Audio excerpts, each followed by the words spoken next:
سکون ہونا چاہیے۔ تو جس مقام پر آپ کھڑے ہوئے اس کو کہتے ہیں مسجد حنانہ۔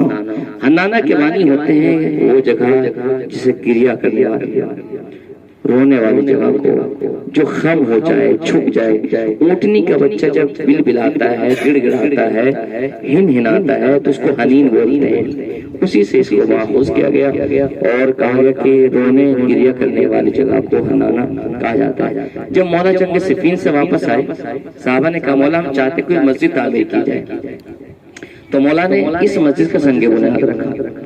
کتنی خوش نصیبی کی بات ہے کہ ید اللہ کے ہاتھوں سے جس مسجد کی سنگ بنیاد رکھی گئی ہو، اس کا معیار کیا ہوگا، اس کی تعظیم کیا ہوگی، اس کی عظمت کیا ہوگی۔ اور پھر امام نے یہاں نماز پڑھی، امام حسن نے نماز پڑھی، امام حسین نے نماز پڑھی، امام صادق علیہ السلام نے تاکید کی ہے کہ اس مسجد میں جاؤ۔ عزیزان گرامی، تو آج ہمیں بھی شرف حاصل ہوا کہ اس مقام پر پہنچے۔ اور جب مولا کائنات کا جنازہ کوفہ سے چلا نجف کی طرف، جب یہاں سے گزر ہوا نا کہ مسجد کا مینار، مسجد کی دیواریں خم ہو گئی اور رونے کی آوازیں بلند ہوئی۔ اس وجہ سے اس مسجد کو مسجد حنانہ کہا جاتا ہے۔ آپ نے محسوس کیا یہ پتھر، یہ جمادات، یہ اینٹیں، ان میں کوئی طاقت نہیں ہے، ان میں جان نہیں ہے، لیکن احترام امام میں خم ہو گئے، سجدے میں چلے گئے، رکوع میں چلے گئے کہ امام آ رہا ہے۔ تو جب اس کا مطلب امام صرف انسانوں کا امام نہیں، کائنات کی ہر شے کا امام ہے۔ کل شیء احصینہ فی امام مبین، ہم نے ہر چیز کا علم امام مبین میں دیا ہے۔ تو آج اس مقام پر ہے، اور جب لوٹا ہوا قافلہ کربلا سے چلا، عجیب کیفیت کی، خدا کی قسم کہ ایک رسم تھی، 12 گلے تھے۔ سب سے پہلی منزل جو رکی نا، کربلا سے قافلہ چلا اور سب سے پہلی منزل جو دی گئی مسجد حنانہ ہے، جہاں پر لوٹا ہوا قافلہ روکا گیا۔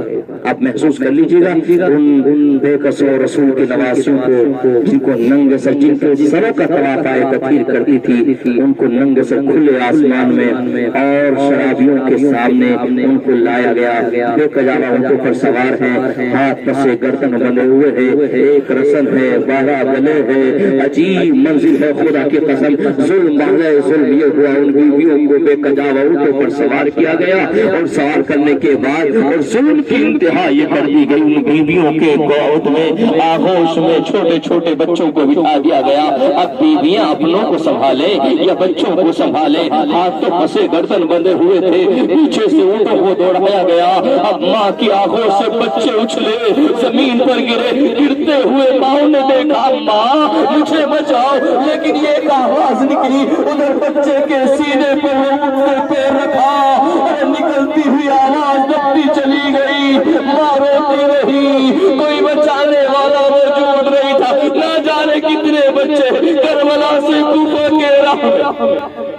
اجرکم اللہ، آوازیں گریہ بلند ہو گئی، خدا آپ کو سلامت رکھے۔ جب لوٹا ہوا قافلہ پہنچا نا، اب یہاں پر پوری رات ہو گئی، آپ اندر جائیں گے وہ مقام جہاں پر سر امام حسین السلام کو رکھا گیا، بیویاں بیٹھی ہوئی ہیں۔ جب بڑی دیر ہو گئی نا، جناب سید سجاد کے داری جناب زینب آتی ہے، اے بیٹا سید سجاد خیریت تو ہے؟